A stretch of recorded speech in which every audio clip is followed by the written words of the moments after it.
Hello, somebody's there, but is it a person who feels like chatting or is it somebody who just wants to keep an eye on things? Or am I the someone?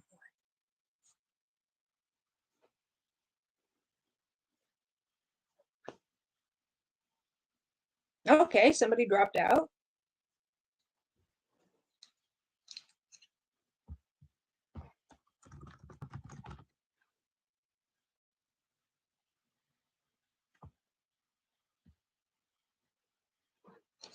Okay, nobody's here just yet, so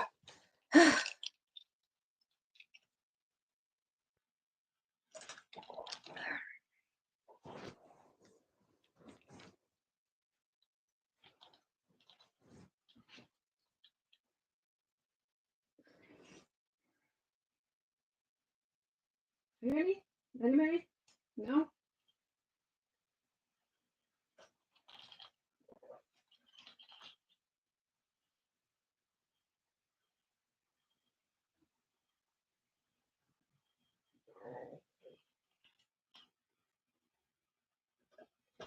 Ah.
Oh, hi, somebody's here. Hey, Megan.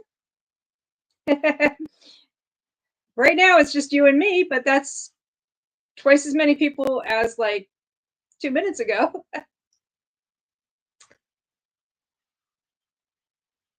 How's it going?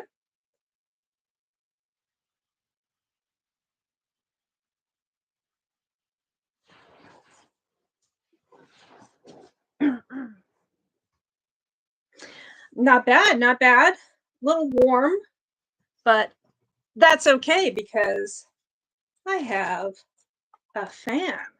Yeah, a fan.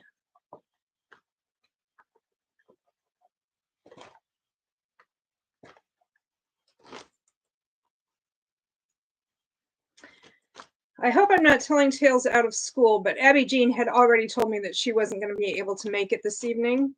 So,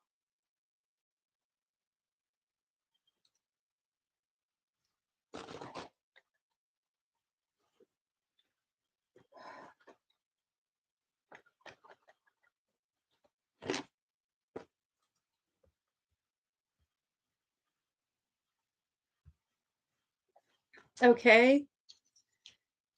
I'm doing good. Decided to DNF the book I was reading. Picked up a nice novella to end the year on. Again, no, nice.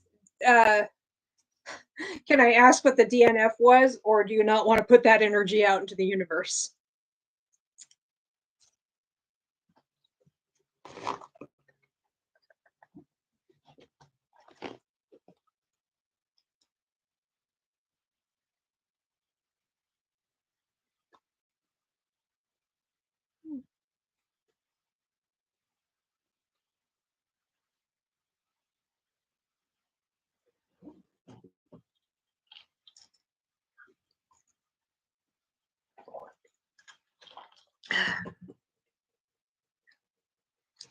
It was the elusive Earl from the Mistletoe Mistress series. Oh, Mistletoe Mistress. That was the one we read for the book club, I think.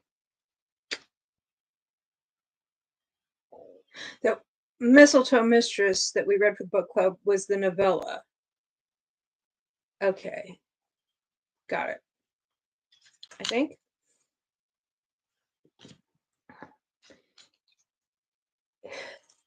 In theory, it seemed good, but I just couldn't connect, and I don't know why. Yes, from book club.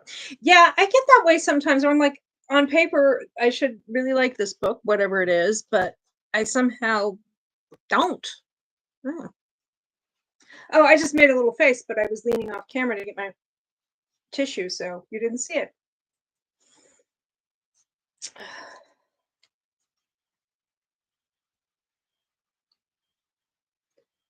Well, I was kind of inspired by the live stream I did last week, and I was rereading today. I'm about a little over halfway through rereading The Manchurian Candidate, which was my kind of runner up for best book to film adaptation.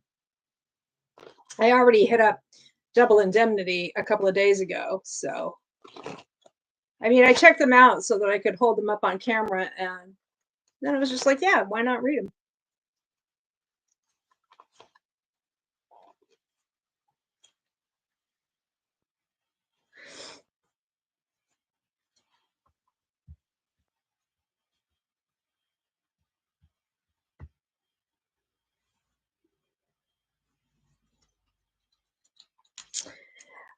Oh, I've never heard of those. What genre are they? Well, I did talk about them last week. The Manchurian Candidate is like a political conspiracy thriller.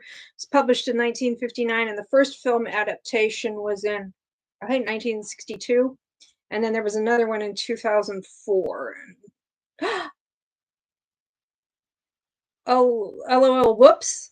Whoops. You realized you had heard of them because I talked about them. Yeah, anyway, Manchurian Candidate is kind of like a political thriller, and Double Indemnity is like so it's a thriller. Yeah, it's published in I think 1936 or 1937, and the film adaptation was in 1944. You know, you were probably washing dishes or something. I actually have one of the DVDs is the Manchurian Candidate is. So what's the plan for tonight? Okay. Well, the original plan was to go over the free books that I got from the Danbury friends of the Danbury Library Bookshop. And those are the ones where I just grabbed a whole bunch of stepbacks from them. I took 18 books, all free, and 16 of them were stepbacks. And I think pretty much all of them were historical. And that was a couple of weeks ago. And I know what some of them are. I don't quite remember what others are because it's been a busy couple of weeks.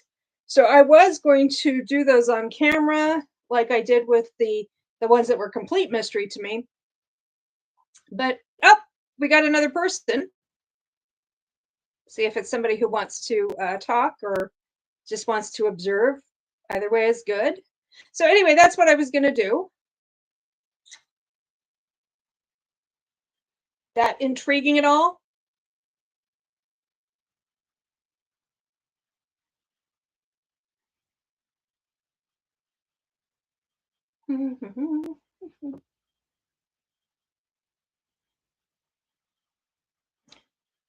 Sounds fun. Yeah, we're back to one person.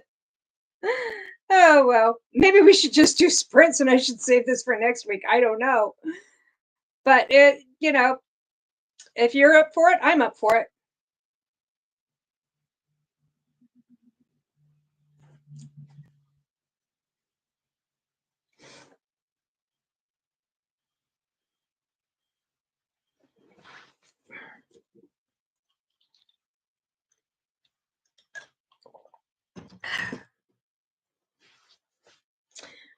Well, I feel like getting into these because I did a lot of bookshelf organization today, and I kind of am stuck until I can't do any more until I like reshelve a bunch of stuff and I don't know. So let's do this. Let's do the books. And maybe people will watch it back later, or maybe they won't. Maybe they're just, not interested in this, or maybe they're just busy, whatever. The first one I actually have already read. And I read it for it was my step back Saturday for the Saturday before Christmas, and it is we got to put up with the usual business where I'm trying to figure out how to hold these up. Home for the Holidays by Joanna Lindsay. And this is the one where I was thinking I would read this and it would fulfill the December checklist prompt for a holiday gathering.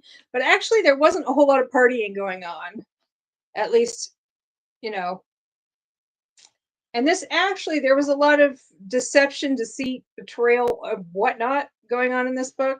So I'll read the summary. World's itchiest nose.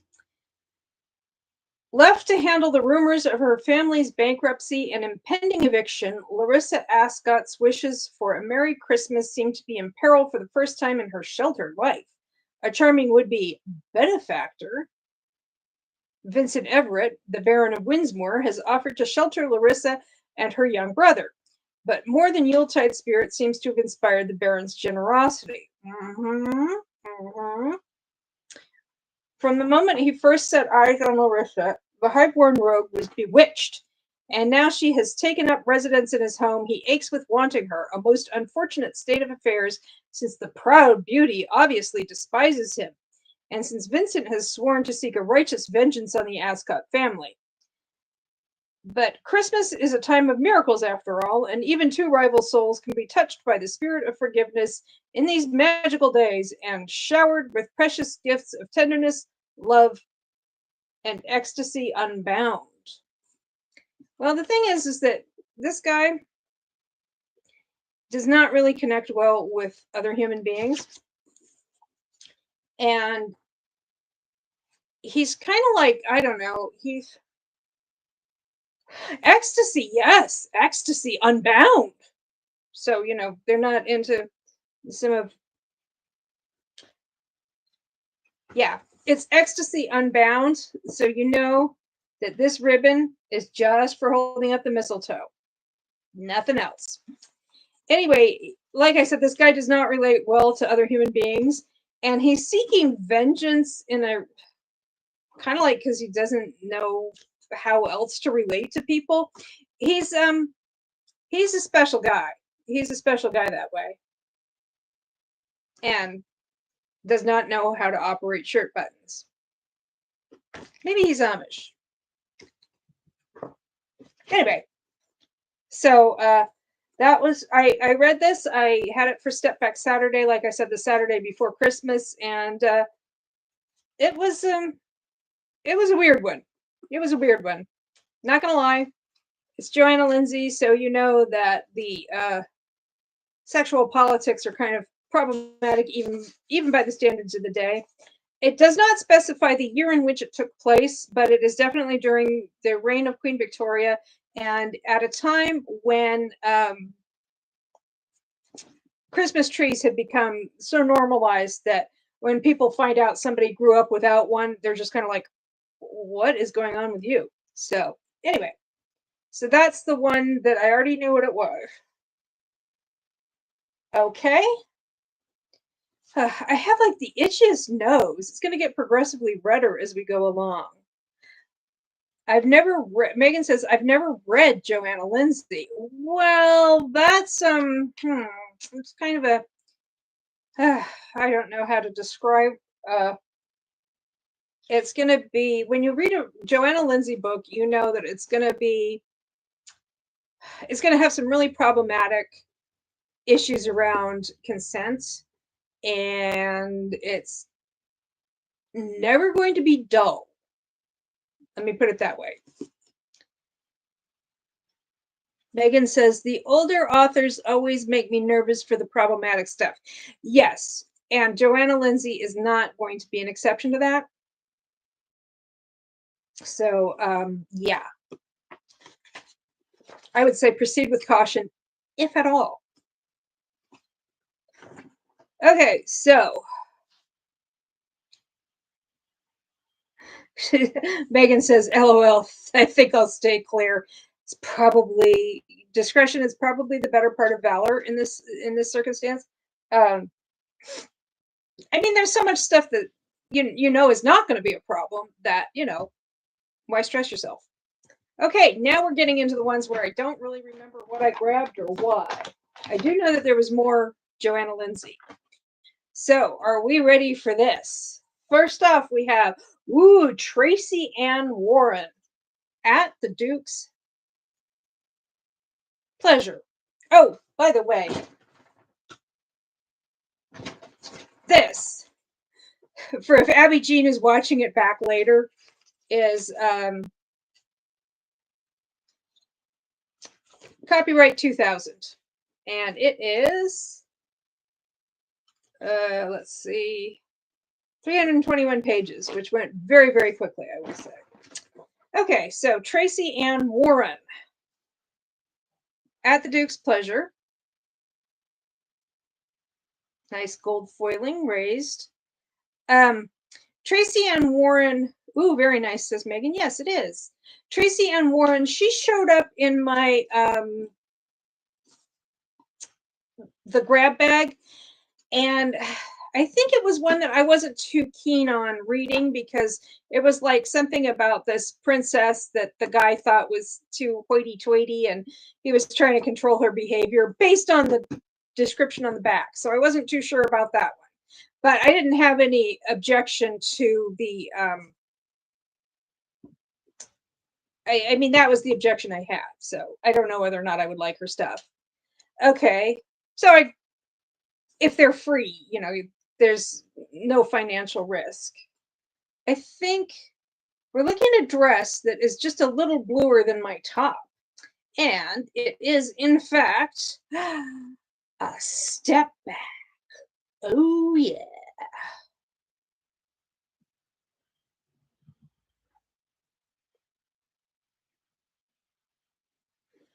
These kids look like they like to have a lot of fun. And I think this is part of it. It looks like it might be part of a series. that maybe includes enchanted by his kiss and seduced by his touch. I don't know. Megan says, love it. Yep. Oh my gosh. On the author title card, Megan says, LOL, your nose is bothering you, but now my throat is bothering me. Well, do what I do and have the pause that refreshes. Oh, yes, it's another cherry Coca-Cola Zero.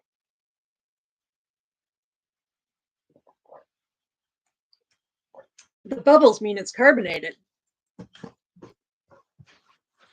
Anyway, I'm looking at her, also by her author card, and she had a book that was coming soon when this was published called Wicked Delights of a Bridal Bed. So Megan says, LOL, all I've got is water. Well, water is super great for you. Okay, and the copyright on this is 2010. And it's about 370 pages. So let's see what this sucker's about.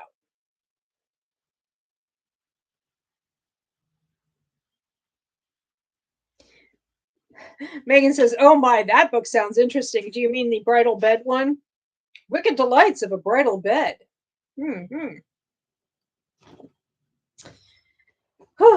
This one, though, says Edward Byron, Duke of Clybourne, has everything a man in society needs, except a wife. Duty requires he weds, so he decides that a long-standing arranged marriage will do nicely. He knows his bride is beautiful, biddable, and bright enough to run his household and nursery. He expects his betrothed, Lady Claire Marsden, will be thrilled with his decision. Unfortunately, she's not. What? She doesn't want to marry a guy who's looking for somebody who's biddable? What a weirdo. Claire has longed for Edward since she was 16, but how can he expect her to agree to his proposal when he barely knows her and doesn't love her? LOL, shocker. That's what Megan has to say, and she's not wrong. Nothing will convince her to accept a loveless marriage, and so she begins a battle of outrageous resistance, forcing Edward to learn that he must lose his heart in order to win his bride. Oh my gosh, the emotional blackmail. I'm into it. I am totally into it. So that's Tracy Ann Warren at the Duke's Pleasure. And there's another one by her in here, I think. Aha! It's Tempted by His Kiss. And this is some red tone foiling. Ooh, and there she is with the tempting. Sounds interesting, says Megan. Yes, it does. Just assume that if I'm reading something, it's because Megan said it, because she's who's commenting right now. Anyway, we have this Tempted by His Kiss. And what else? What else? Tempted into what? More kisses? Okay, so this one is 2009. This one was 2010. Are those from the same series? The covers look similar. Yes, this is about a family called the Byrons. Like this, at the Duke's Pleasure is Edward Byron, Duke of Clybourne. So, yeah. And Tempted by His Kiss was actually this book here on the inside of At the Duke's Pleasure. So, yeah. Okay, and once again, there's the step back of her being tempted by the kiss. Tempted right out of her clothing, apparently. Okay, so this one is Orphan Beauty. Oh, she's an orphan. Meg Amberley never planned to pose as Lord Cade Byron's fiancée. You never do. You never plan to pose as somebody's fiancée. You just kind of stumble into it. Meg soon caught in a snowstorm. Ooh, caught in a snowstorm. She takes refuge at his estate. Stranded together, Meg soon finds herself falling under Cade's spell. When the road's clear, she intends to leave, but fate intervenes. So she didn't intend to be his fake fiancé, did intend to leave. Best laid plans. Haunted by his past, Cade Byron has buried himself in the country. Then Meg, with her lush curves, fact check true, invades his house and his life. With her reputation compromised, he proposes a pretend engagement and a London season where she can find a husband. But as their charade deepens, Cade can't let her go, vowing to tempt her with a kiss that just may lead to forever. Very tempting. Yes, very tempting indeed. Forced proximity. Yes. I'm wondering if I should put this on my shelf for books that are set in the winter but not at Christmas. Let's see if it gives me a date on these. February of 1809. Forgot to look on this one. Has a prologue that takes place in June of 1789. The book itself is January of 1811. So chronologically, this comes first. Nice, nice. Yep. So we've got forced proximity and whatnot. I mean, this is some hot stuff in a cold winter. Okay, this is an older one. It is by Sylvie F. Summerfield, called Promises of Love. And that is, well, let's just say Georgia O'Keeffe would have been proud. And gold foiling indeed on both the author and the title, and it is embossed, as is the flower.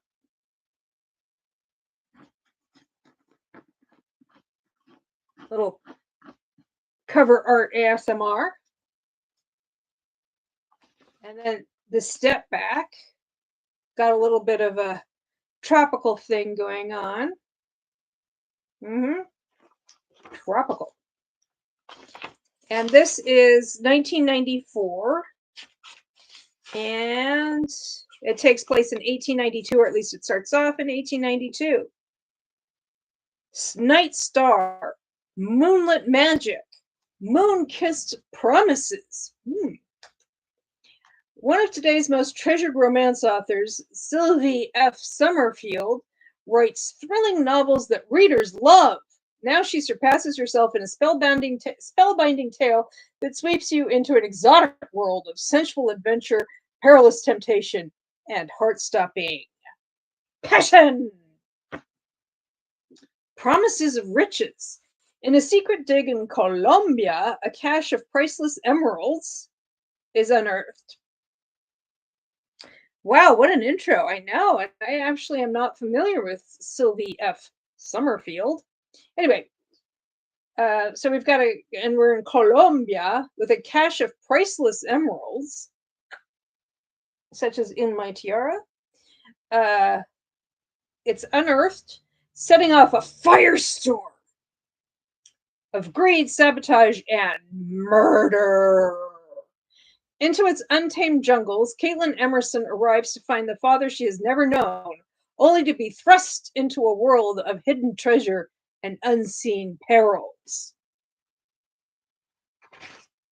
Oh, by the way, I just noticed that this is Pinot.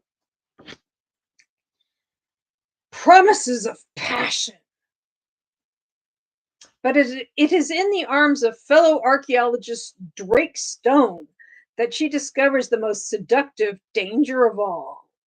A man of dangerous secrets and irresistible temptation. Drake draws Caitlin deeper into the savage heart of a desire from which there is no turning back. Promises of love. And you will notice that they have fallen victim to the famous piranhas of Colombia, the ones who eat your clothing. So this was 1994, and wow, an adventure romance. Yes, it's sounds like it would be written by Joan Wilder, Kathleen Turner's character in Romancing the Stone. 475 pages, so it's it's on the longer side. Oh.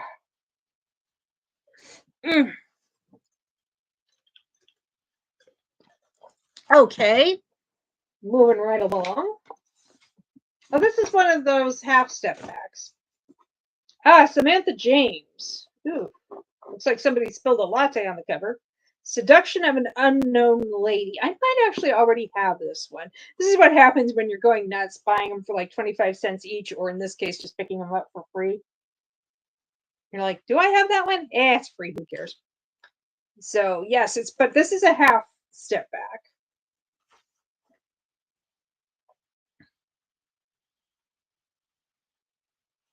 They look like they're doing a very sexy tango. But did tangos exist yet? It's 1852. I don't think the tango was a thing in 1852. Seduction is something. LOL, the guy looks like he doesn't know what to do. Uh, are you coming on to me, ma'am? Is that what they call hitting on me? Is that what you're doing? Is that what's happening here? Just, I'm wondering. I'm just wondering because, he doesn't know.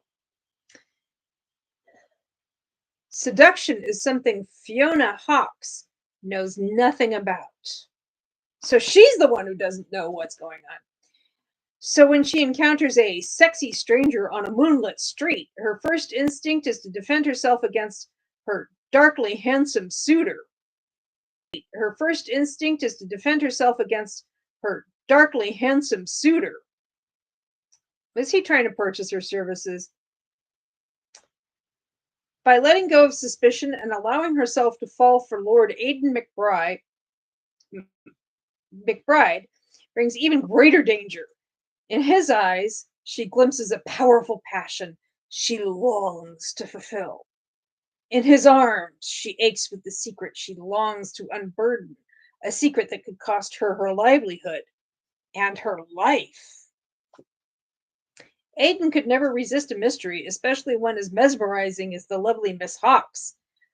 Drawing her into the shelter of his embrace, he won't rest until he convinces her to reveal everything. Braving the danger that stalks Fiona at every turn, Aidan is determined to defend her and just as determined to claim her as her own. Mm. And he's all going to accomplish all of this in about 360 pages with fairly sizable font. This is copyright 2008, and I think I said that was 1852 is when it takes place. 2008 is when it was published. And now we have this is not a step back, but it is a Joanna Lindsay. Mm-hmm.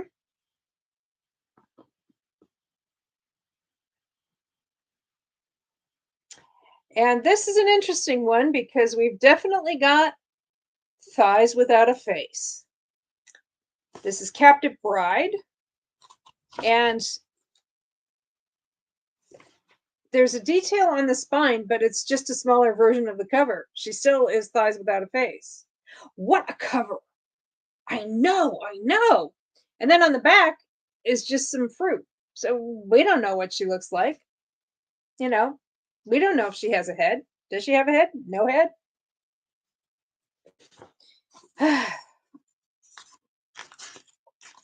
This is copyright 1977. Holy smokes. This is a reissue. I mean, obviously, because it's $7.99 and it has a URL on the back. That did not happen in 1977.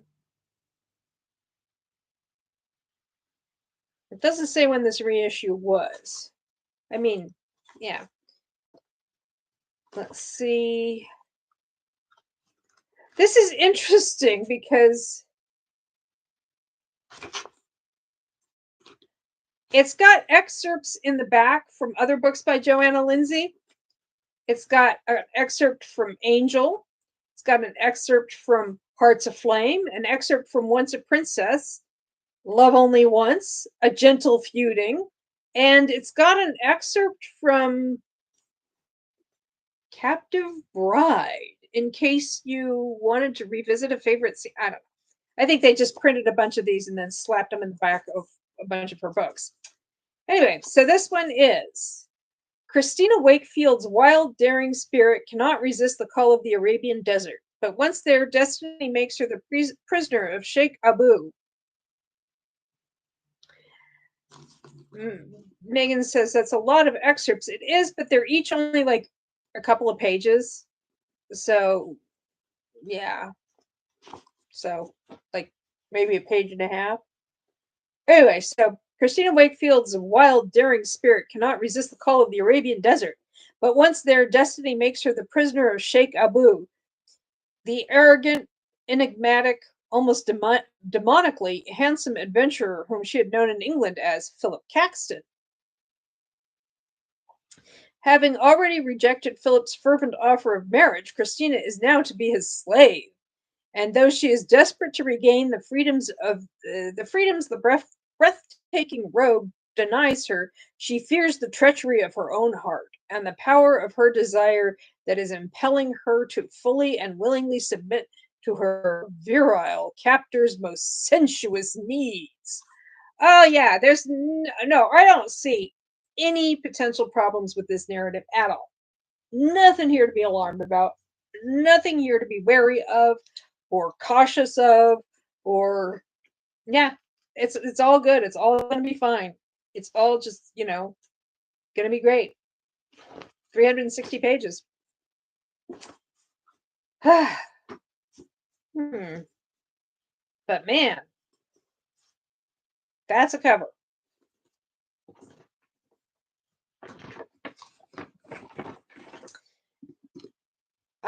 Candace Camp, The Marriage Wager.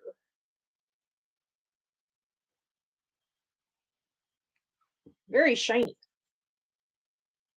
Yeah, Megan says, yeah, I think I'll pass on Joanna Lindsay books. Yeah.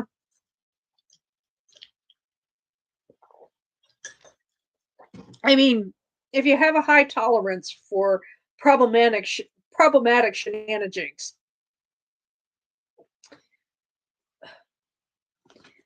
Megan says, okay, I have a book on my shelf from Candace Camp. I have a lot from Candace Camp. I've read a couple of books from her Mad Moreland series, which I'm really enjoying a lot. Anyway, so this is what my camera is just getting a little glitchy here and there. So if you suddenly saw me freeze and then speed way the heck up, that's what was going on. Yeah. Okay, so she does not have, well, we have the lower half of her face here. So, Megan thought the glitch was on my side, meaning her side. Well, yeah. Glitch? What glitch? Yeah, my camera was really doing that earlier, and I don't know what that was about. What I'm doing is I have my cell phone is acting as my webcam, and I tried to do that last time, but my um, cell phone's cable was dodgy. I replaced the cable, and now I can do this.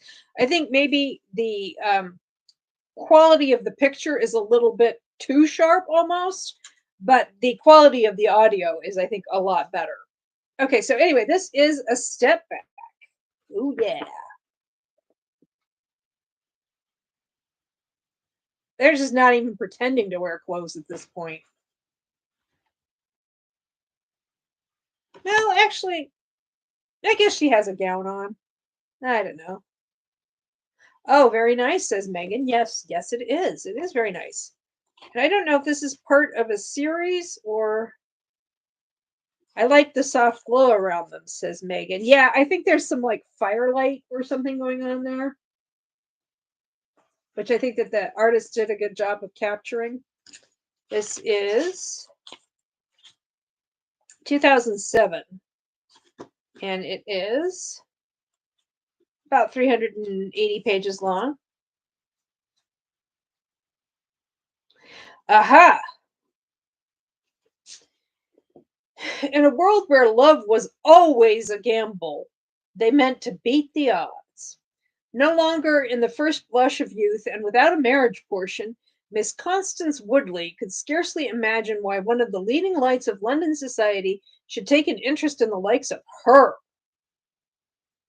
But under her benefactor's guiding hand, she was transformed into a captivating creature who caught the eye of the handsome, charming, and ever so slightly notorious Lord Dominic Leighton, and before the shocked eyes of the entire ton, the nobody and the rakish viscount showed that even in the heartless world of the marriage mart, when love was at stake, all bets were off, as were their clothes.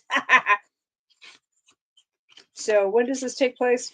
Is this Regency or dress suggests Regency? Okay, well, they don't specify, but based on that dress, I'd say Regency.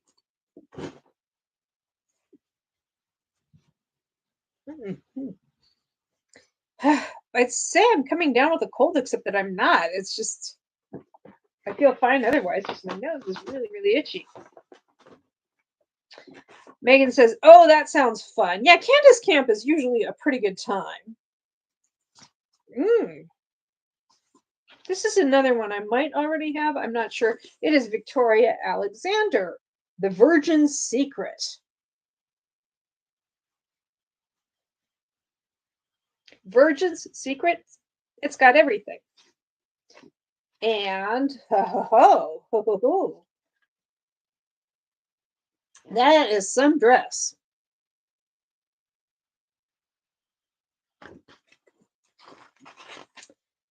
Copyright 2009. And it is 374 pages long. Okay. Even the least sensible woman knew, upon meeting his gaze, that here was a man who was more than he might at first appear, who might steal the heart of even the most resistant woman. But oh, what a lovely theft. Megan says, that step back looks familiar. Do you remember if Bea had it that during the summer? I don't, but she might have done. There was another one that was similar in color, but the lady was her white dress was kind of, it was so far low that you could see it looked like she had a butterfly tattoo or birthmark or something on, her extremely lower back. But it had a similar color scheme. It was blue and white. But I don't know if she had any Victoria Alexander. I don't properly remember.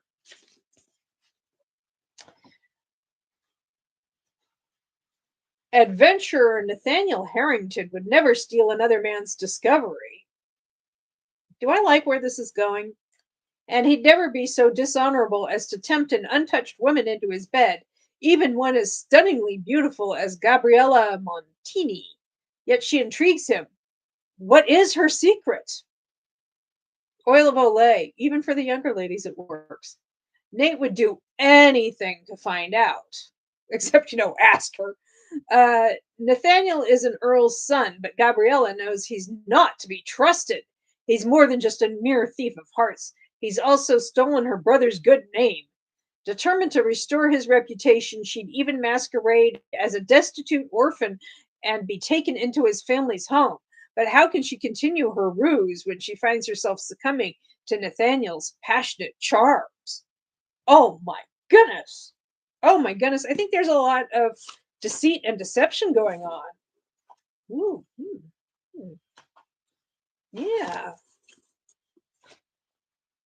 I have a lot of Victoria Alexander, and I'm not sure that I've actually read any of it yet, but she seems to be very popular at library sales. And I don't know if that's a good sign or a bad sign. Like, I don't know. Stephanie Lawrence, too. A lot of those.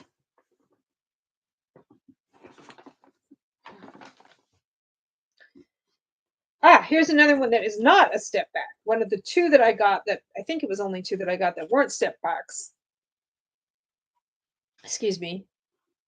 Teresa Medeiros, Breath of Magic. Got the broom on the crescent moon. And it's got one of those permanent special price, only $5.99 stickers. Why must they do that? However, there is this clinch on the spine. You permanent stickers. Ooh, magic, says Megan, and then follows it up with ew, permanent stickers. Yeah, if she could just magic away the permanent sticker, that would be awesome. So anyway, there is a clinch on the spine, and it looks like she's maybe got some sort of austere costume. Wondering if this is like New World. Oh, this is charming. Acknowledgements to the memory of Elizabeth Montgomery, whose wit, beauty, grace, and intelligence made every little girl of my generation long to be a witch.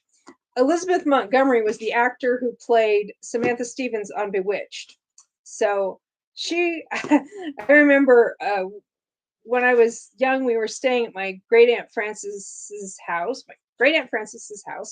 and I was watching like syndicated TV, and I think I was only about 8, and we had Bewitched was on just before Star Trek, and I had a crush on Samantha Stevens from Bewitched, and I had a crush on Dr. McCoy from Star Trek, and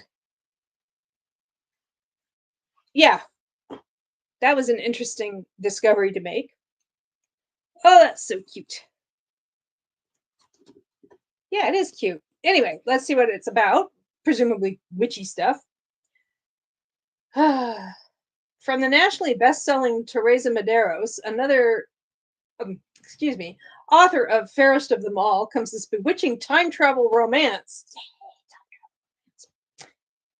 that shimmers with love and laughter. An enchantress from 17th century Massachusetts collides with a future beyond her imagining, and with a handsome cynic who's about to learn a lesson in the power of love. An exquisite enchantress lost in time. Ariane Whitewood hasn't quite gotten the hang of the powerful amulet she'd inherited from her mother, but she never expected it to whisk her more than 300 years into the future. Flying unsteadily on her broomsticks, she suddenly finds herself among towers of glass and metal, then tumbling from the sky to land at the feet of a man with frost gray eyes and a seemingly flint hard heart. You know, it's that damn John Hancock building and the Prudential Center in Boston. They're just hideous, and they are a hazard to time traveling witches on their broomsticks. Who needs it? A skeptical tycoon out of his element. Ooh, he's a tycoon. Reclusive billionaire. Ooh, it's a billionaire romance. Reclusive billionaire Tristan Lennox. Is he related to me in some fashion? Didn't believe in magic, but he had his own reasons for offering $1 million. $1 million to anyone who could prove it existed. Now he finds himself besieged by fakes, frauds, and an old nemesis ready to leap on this opportunity to destroy him.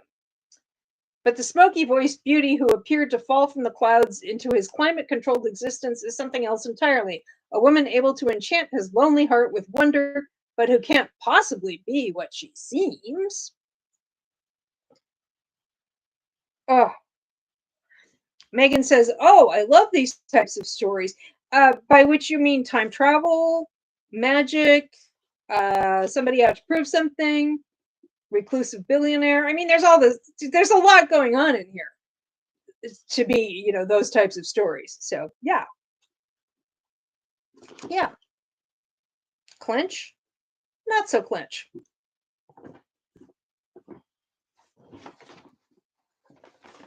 We got another one. Oh, another half step back. Woohoo!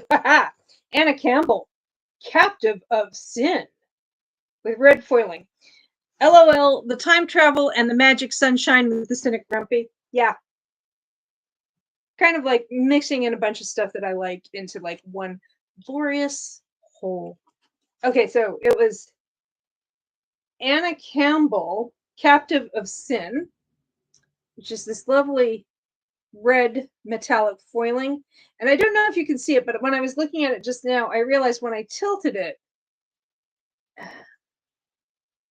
it's very faint, but there are some outlines of roses. Yeah, you can't. I just learned, TIL, today I learned that some people who do Cover Lust Friday and Step Back Saturday and such like also do Man Nip Monday, which celebrates bare male nipples on covers. Oh, yeah, this is one of those. Oh, Megan says, oh, Anna Campbell is who I have on my shelf, not Candace Camp. Ah.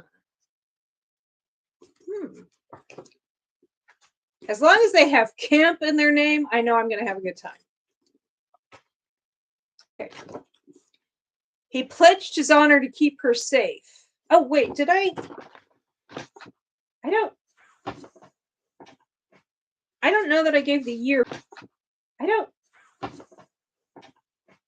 don't know that I gave the year for this one. Oh, okay, this is 1996. The Teresa Medeiros is 1996. And it's a little over 370 pages long. Sorry about that. Okay. Okay, back to this dude and his razor sharp nipples. Okay, this looks like it takes place in 1821. He pledged his honor to keep her safe. Ooh, protective. Returning home to Cornwall after an unspeakable tragedy, Sir Gideon Trevithick, very Cornish name, comes upon a defiant beauty in danger and vows to protect her whatever the cost. He's dismayed to discover that she's none other than Lady Caris Weston, England's wealthiest heiress, and that the only way to save her from the violent stepbrothers determined to steal her fortune is to wed her himself. Holy wow! Now Gideon must hide the dark secrets of his life from the bride he desires more with every heartbeat. Meg says the feed is starting to glitch a lot. Oh, marriage of convenience. Let me see if I can just switch this to regular webcam. Maybe that'll help.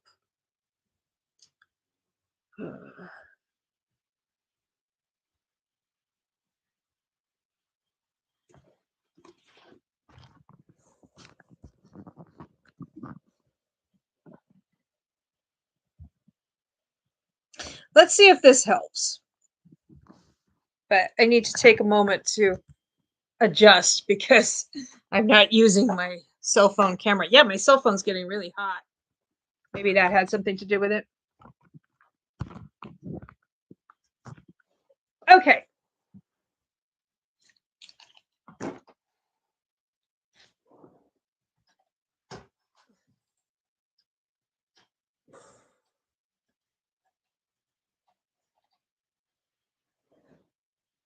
Okay, the lighting is a little funky because I'm switching to a webcam. So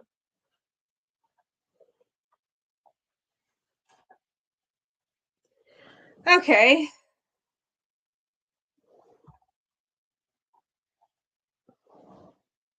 Okay, it's going to be a little dimmer, I think, but hopefully it won't be glitchy.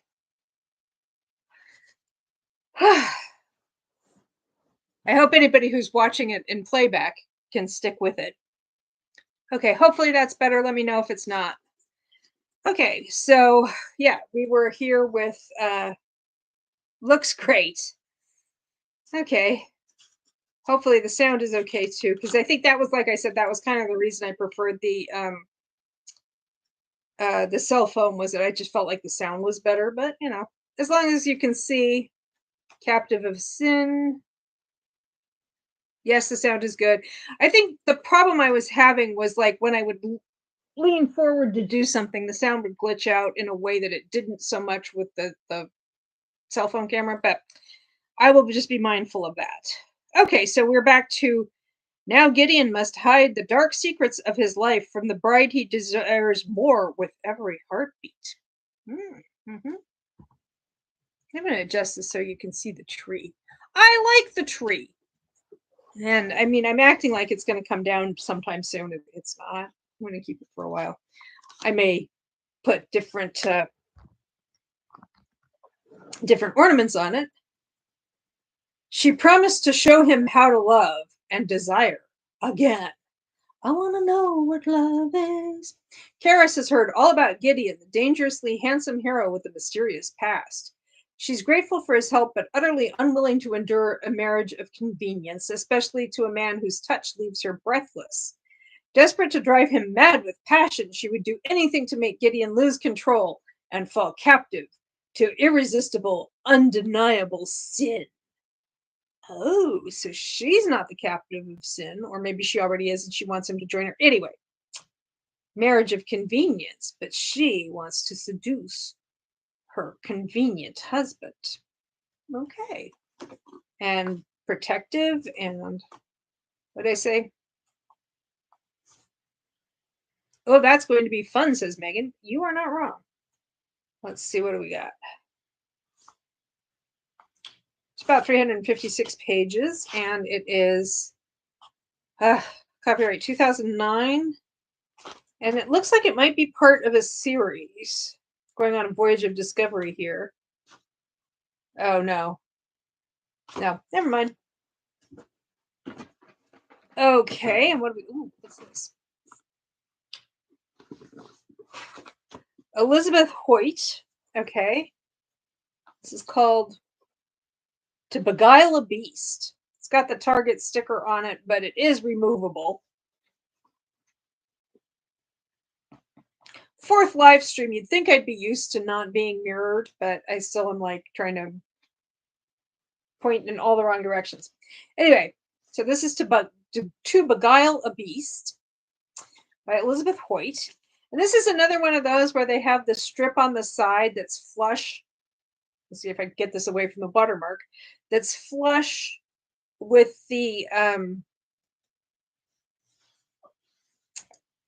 cover. It's flush with the edge of the book. It's not step backed, but it does actually have a step back. So it's like a double fake out. They're like, oh, it has a step back. No, yes, it does. It does.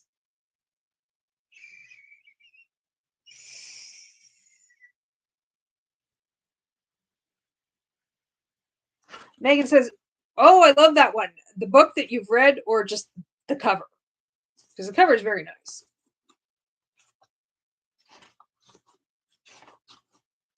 My goodness, there's a lot of blurbing. The step back. Yeah, it is a nice one. Because, okay. Once again, we have a guy who just does not know how to deal with buttons. But, you know, he'll figure it out. Or maybe he knows how to deal with them all too well. Just never button them in the first place. Copyright 2009. And, oh, and this is 333 pages.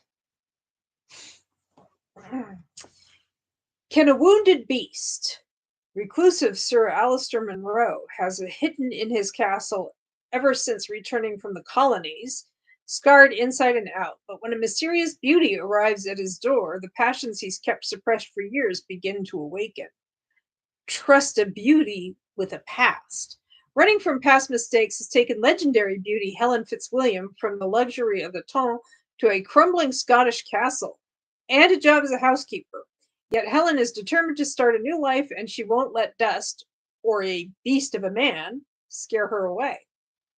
To tame his most secret desires, beneath Helen's beautiful facade, Alistair finds a courageous and sensual woman, a woman who doesn't back away from his surliness or his scars. But just as he begins to believe in true love, Helen's secret past threatens to tear them apart. Now both beast and beauty must fight for the one thing neither believed they could ever find, a happy ever after. So clearly this is a retelling of Cinderella. And yeah. When does this take place? Because it looks like it might be... Yeah, I was thinking it was earlier than Regency. It is 1765. So yes. Although I think the other day B was talking about Elizabeth Hoyt and saying that, like, She tends to be a little more on the dark side. My hair is doing something weird, bunching up on the side. Ah, okay. That she was like that Elizabeth Hoyt is not exactly about like quips and banter. Megan says, I really like the Beauty and the Beast retellings. I haven't read Elizabeth Hoyt yet. Yeah. I haven't read a whole lot of Beauty and the Beast retellings. It's not because they don't exist, though. I think we can all agree on that. Okay. We got Loretta Chase. Don't tempt me. Oh, shiny. Oh, that's a lot of red to inflame the senses.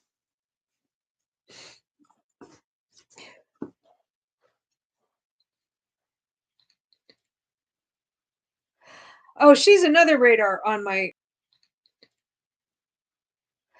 Oh, she's another radar on my She's another author on my radar to read, says Megan. Loretta Chase. Yeah, people have been. I've been seeing a couple of different people talking about her lately. Mm, hmm. I have a couple of books by her, but I haven't yet sampled her wares. 2009, and it is. This is another one where it has a bunch of excerpts, a couple of pages of excerpt. I mean, a bunch of excerpts in the back, each a page and a half or two, including for the book that the excerpts are in. 355 pages. Ah, one of the finest romance authors of all time, says Julia Quinn. Spunky English girl overcomes impossible odds and outsmarts heathen villains. That's the headline when Zoe Lexham returns to England after 12 years in the exotic East. Oh dear. She's shockingly adept in the sensual arts. Okay. Eroticizing the other, Orientalism. I'm a little leery of this. Yes. Megan says, oh dear, indeed. She knows everything a young lady shouldn't and nothing she ought to know. She's a walking scandal with no hope of a future unless someone can civilize her.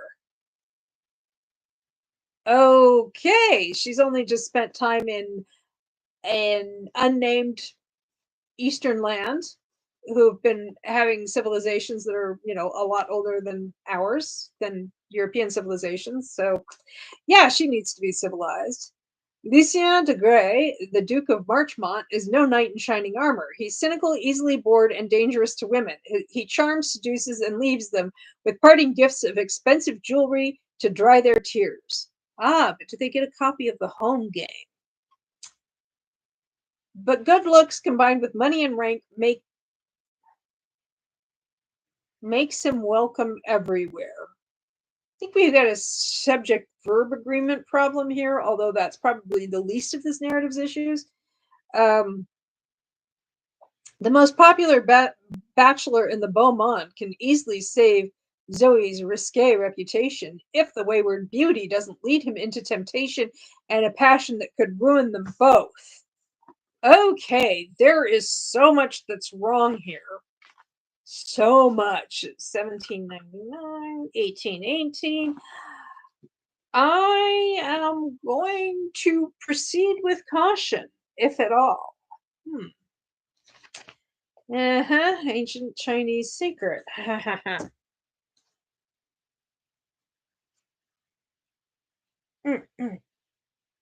don't know what's going on over there. Okay.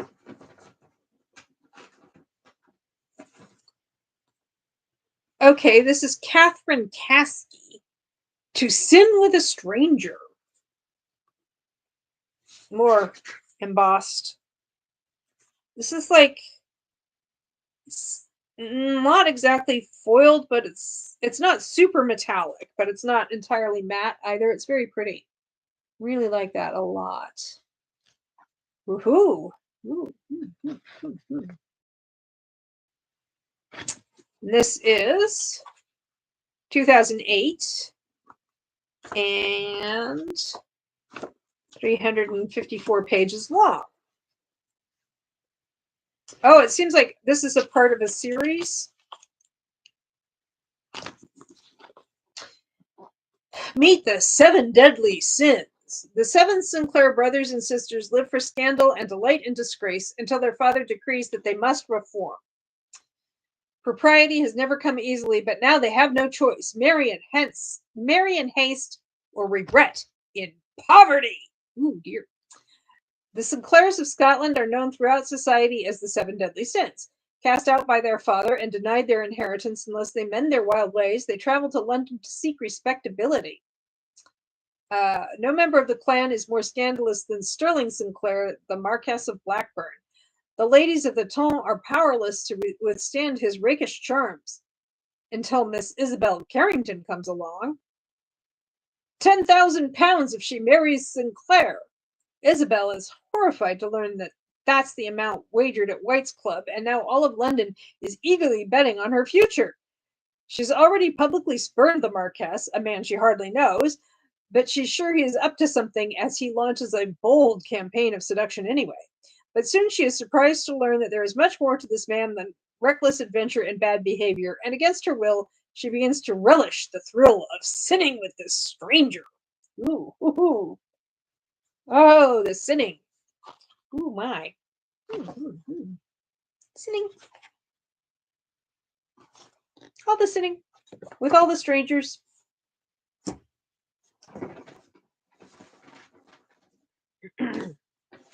Eloisa James. Ooh, this is pretty. Megan says, oh, that sounds good. Love a good Scottish male character. Yes, yes. Scotland, forever. Okay. Eloisa James, An Affair Before Christmas. I may have to wait another year to read this, or thereabouts. I keep putting that in front of the watermark. Oh my.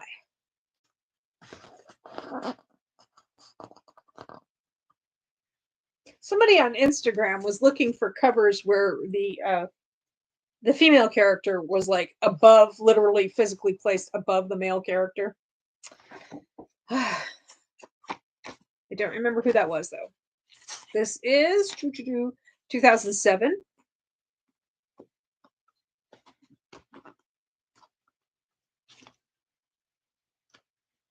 $386 pages. Magic Under the Mistletoe. Now I keep forgetting the camera's not over there anymore. Magic Under the Mistletoe.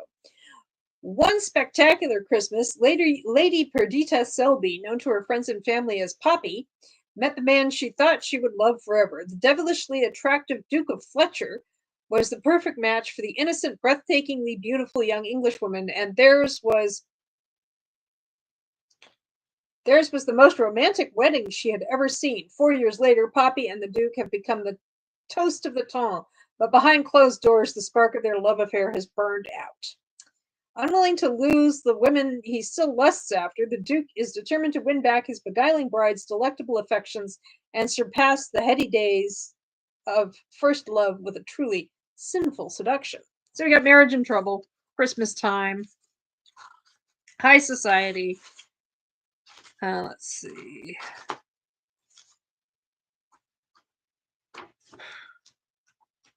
Trying to find when it takes place. 1783.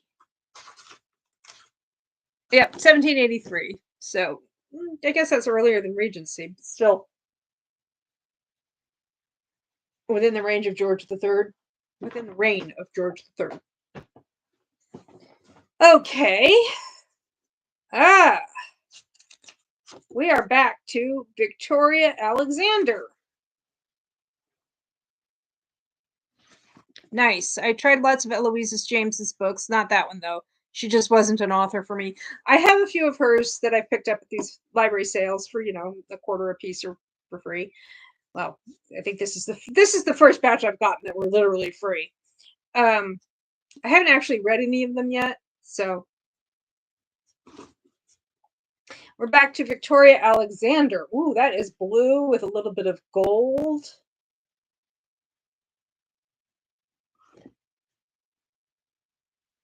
I hope Nicole Kidman was adequately compensated for posing for that picture.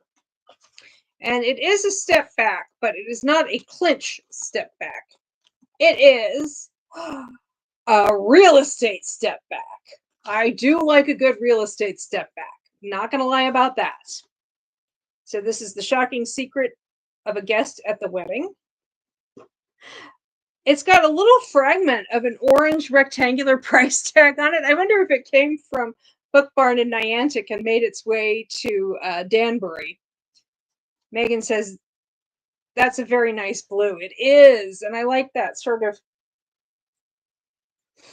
quasi-metallic, not quite metallic, not quite matte, old gold kind of contrast. Very nice. And that is raised, embossed.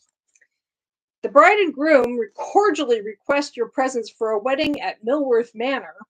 This is supposed to be their parents who requested, or is that just like a new thing? Guests will include Jackson Quincy Graham Channing, New York City banker, and Lady Theodosia Teddy Winslow, wedding planner to the finest families in England. Introductions shall be followed by light conversation, dancing, flirtation, arguing, reconciliation, and an impulsive kiss that both parties are quite certain they will never repeat until they do. A mutually beneficial fake engagement will, of course it will be accompanied by all manner of very real complications, endless revelations, nefarious schemes, and one inescapable conclusion. The true love, unlike the perfect wedding, is impossible to plan. Is this Gilded Age? September 1887.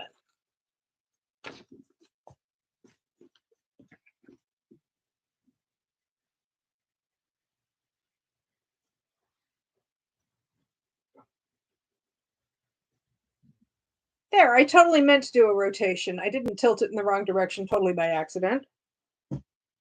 Do such a thing. Aha! Stephanie Lawrence, speaking of.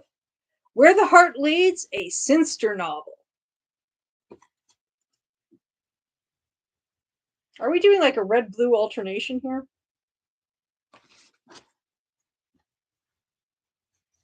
I got some embossing there. Nice. And a step back. That can't be good for their necks. Mm-mm. And there's, red seems to be a popular color tonight, says Megan. Yes. Oops. Oh, there's some text down here. It reads, throwing caution to the wind, defying every rule for unmarried ladies, she appeared on his doorstep late one night, determined to recruit his talents, and he was eager to oblige. New York Times bestselling author Stephanie Lawrence knows Regency London, and outside the exclusive enclave in which the aristocracy lived in wealth and comfort lay another world. An intriguing man, handsome, enigmatic, and deliciously dangerous, Barnaby Adair. Barnaby, yes. When I hear the name Barnaby, I definitely think deliciously dangerous. You know, like Barnaby Jones. Okay. Handsome, enigmatic, and deliciously dangerous, Barnaby Adair has made his name by solving crimes within the tomb. Megan says, LOL, not a good name choice. Especially if they shorten it to Barney. Then I'll just be thinking of either the purple dinosaur or the philanderer from How I Met Your Mother that Neil Patrick Harris played. Okay, so he's made his name by solving crimes within the tomb. So it is Barnaby Jones. When Penelope Ashford appeals for his aid, he is moved by her plight and captivated by her lush beauty. Yeah, I'll say. Mm-hmm. An undaunted woman. More than a pretty face in a satin gown, Penelope has devoted her will and intelligence to caring for London's orphans. But now her charges are disappearing. She turns to Adair for help, never dreaming she'll discover him a man who matches her appetite for life and passion. Oh, Barnaby! Where the heart leads. As Barnaby and Penelope unravel the mystery of the missing children, they uncover a shocking trail that leads to the upper echelons of society and a ruthless criminal who is ready to destroy all they hold dear, including their newfound understanding of the irresistible intrigues of the heart. I'm sorry, but his name is Barnaby. 1835. That's the year it takes place. It was published in 2008. And it is. There's a huge excerpt in here from another book. So it is 450 pages. Barnaby. Poor Stephanie Lawrence has written so many books that she was probably running out of names to use. Ah, Nicole Jordan. Fever Dreams.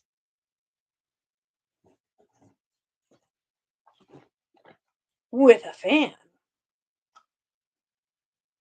Trying to get these both on the shot at the same time.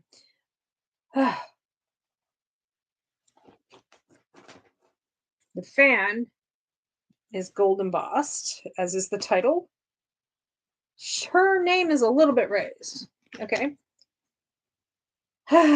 And, ooh, oh my.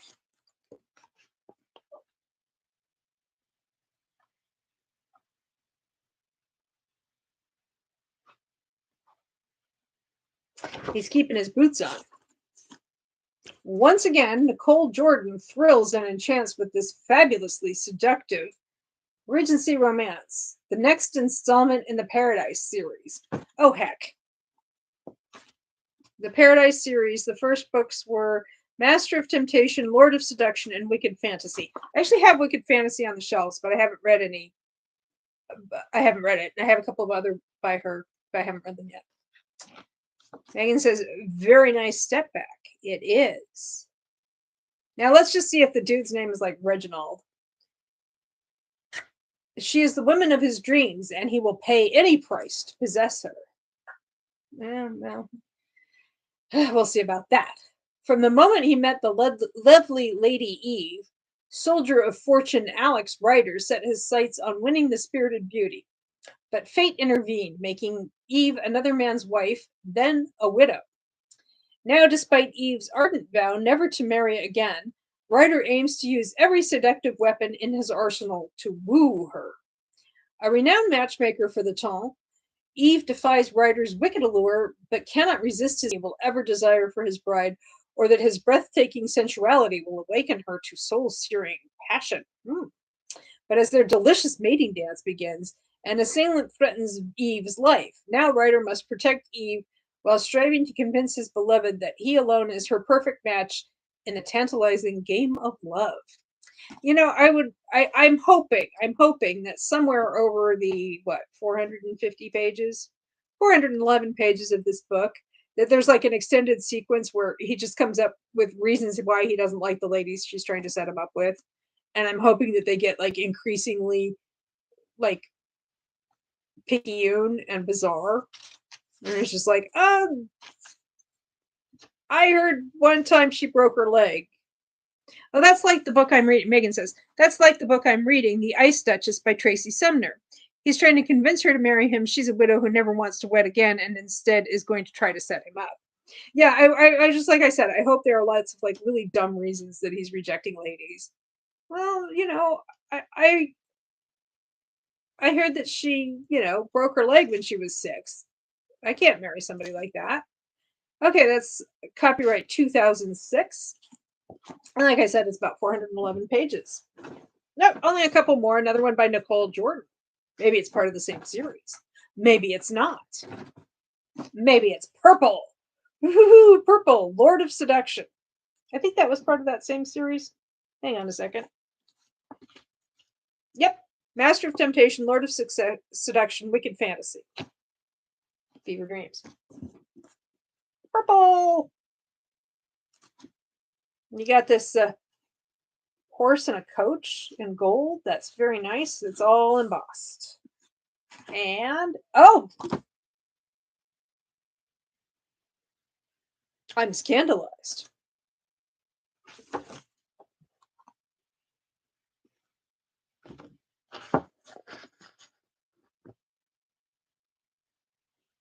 That's a nice shade of blue too. Yeah, pretty blue. Oh wow, says Megan. Oh wow, indeed. I'll see your oh wow, and I will raise you a hubba hubba. From the glitter of Regency London to a sun kissed Mediterranean paradise, Nicole Jordan captivates with her breathtaking sensuality and unforgettable romance. No woman could tame him until he met his match. Well, that kind of follows. With his reckless charm and lust for danger, lust for danger. Viscount Thorne is one of England's most elusive bachelors and a member of the secret league of protectors known as the Guardians. To thwart his father's matchmaking schemes, Thorne asks an alluring artist to pose as his betrothed. Burned once by desire, Diana Sheridan swears off love. But to secure a cousin's place in society, she agrees to Thorne's charade. Then scandal brews, and Thorne insists on going through with the marriage. When Diana refuses, wary of his smoldering passion, a lot of flame metaphors going on here, the rakish lord wages a dazzling campaign of seduction. Meanwhile, though danger threatens their very lives, Thorne realizes that the greater danger is to his heart. He's going to get heartburn, isn't he? For he never expected to get caught in a matrimonial snare or imagined that their pretense of a love match would become so tantalizingly real. My goodness. Copyright 2004, and we're getting all of this business finished in about 445 pages with fairly large font. I mean, it's not large print by any stretch of the imagination, but it's not tiny, tiny little print that's hard to read. One more! More Victoria Alexander. What a Lady Wants.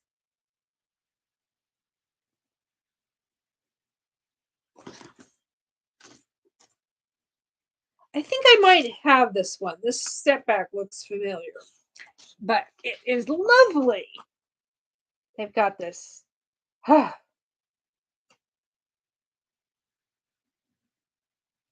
Waterfall. It's like a garden with a bridge and a waterfall and a statue or a folly or a fountain or something back here. I don't know. Yeah, I wouldn't mind spending time in that garden. This is part of a series. This is, yeah. But I don't know which one. But this is what it says. One bachelor down, 3 more to go. Megan says, very sweet scene. Shame he lost his shirt. It got shot off in the war. Napoleon Bonaparte has a lot to answer for. One bachelor down, 3 more to go. 4 most desirable gentlemen have wagered 1 shilling apiece and a bottle of cognac that will go to the last married man standing. Nigel Cavendish knows he'll marry one day, but hopefully that day is many years and many women in the future.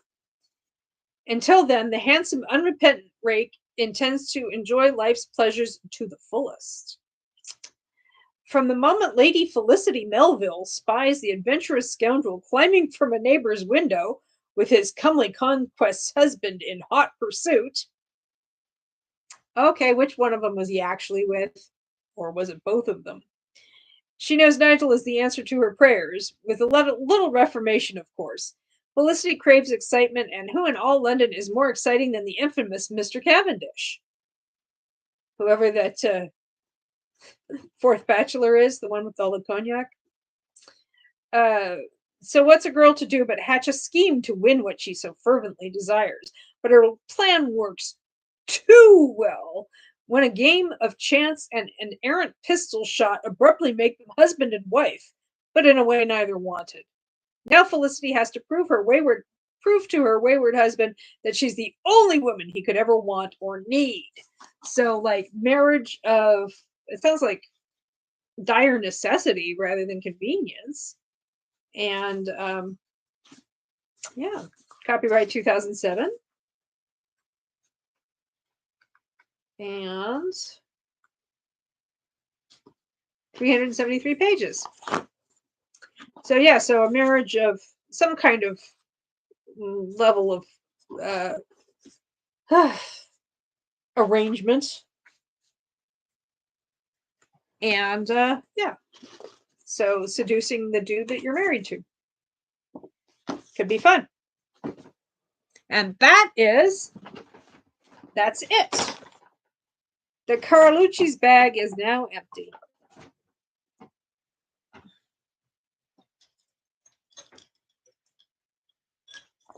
So if you want to help me pick which one of these I should read for Step Back Saturday this week, that would be helpful.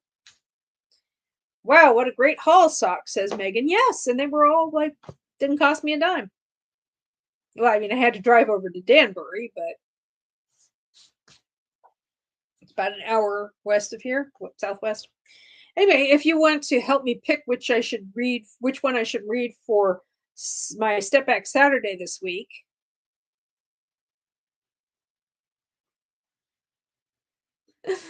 Megan says, I don't remember all of them. Well, the one that was most intriguing to me was Breath of Magic, but it's not a step back. It's one of the two that weren't. Let's see. So we had some Sinsters, Eloisa James, Sin with a Stranger.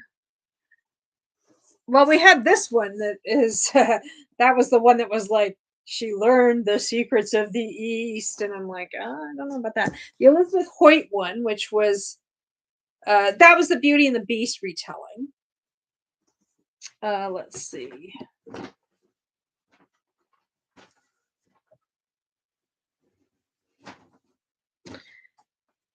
I tell you what, unless you have some objection, I think I'll go with the Beauty and the Beast retelling, since you said you like a good Beauty and the Beast retelling, and I will read it and let you know if it is a good Beauty and the Beast retelling.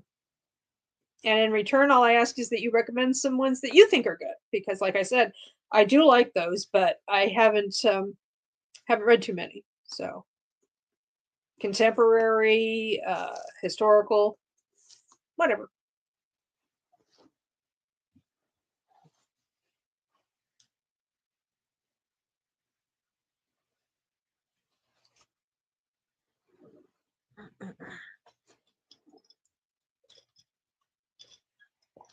My nose is the same color as my shirt.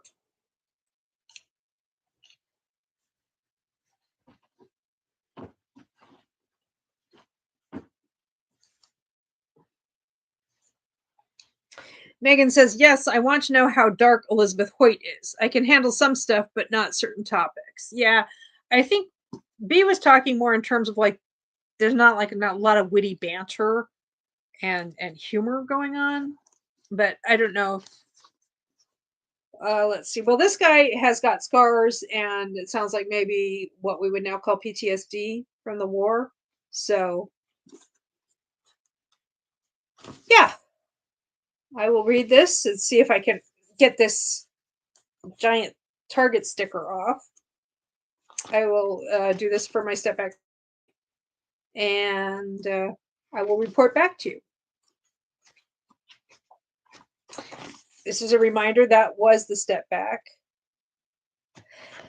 Megan asks if I've read the Bromance Book Club. It's contemporary. You know, I tried. I thought I was going to like it, and I tried, but it was one of those ones where, like you were saying about Eloisa James, I just couldn't connect with those characters. I think it didn't help that the first book was like guy completely clueless that his marriage was in trouble. And I was like, oh, come on. I don't want to read about some guy who just doesn't even realize that, his wife doesn't want to be married to him anymore. Well, I think they had already divorced at that point, but he was still like, I don't get it. And I understand she's setting up that these dudes want to read romances so that they can figure out like how to relate better to the women in their lives, but I just don't know that that was the best introduction, at least from my standpoint. Megan says, "Oh, interesting. It was one of the first contemporary I liked, and I usually don't go for contemporary." Well, I do. I like contemporary. And I like it when it's from the dude's point of view or alternating, but I don't know, there was just something about the way he was behaving in the first 10% or so of the first book, and I was just like, "Yeah, I don't know if I wanna read about these 2." And Megan wants to know if I've read Christy Caldwell. No, I'm not familiar with that name. Is that Beauty and the Beast retelling?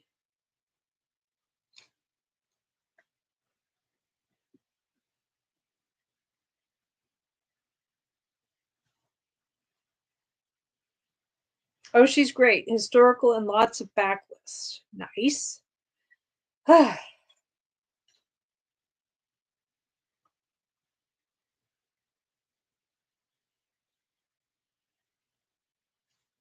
recommend I recommend her All the Duke's Sins series. Ooh. Is like each book a different sin?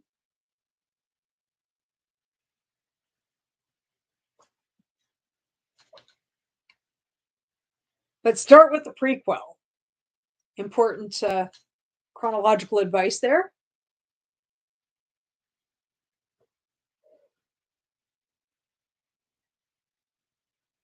Hmm.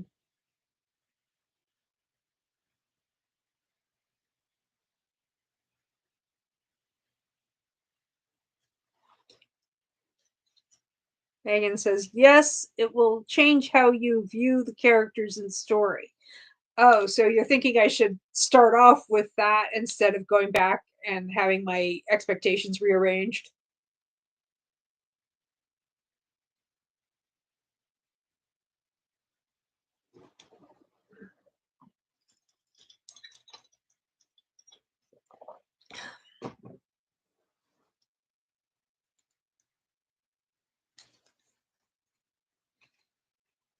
And she says, yes, I just think it's better. And then she gave us a little smiley face, old school emoticon style.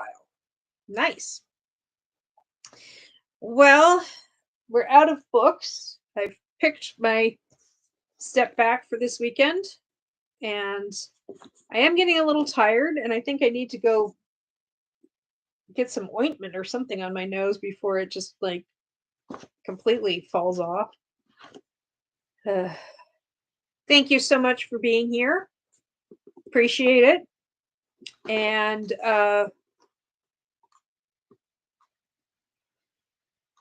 Megan says, yes, I have to go too, but I'm glad I got to hang out with you. I'm glad you were here too, because, you know, otherwise I would have been all, made up and tiared up and lit up and everything for nothing. And hopefully some people who weren't able to be here tonight will be able to watch the playback and it won't be too glitchy on them. We shall see. Okay, so yeah, next Monday at 7 p.m. I haven't decided what we're gonna do. Probably take a look at Terry's bingo for the entirety of 2025. Megan says, just heads up in case I forgot to tell you, I might not be able to come next week. Yeah, well, if I'm doing this on the weekly, not everybody's going to be able to come every week.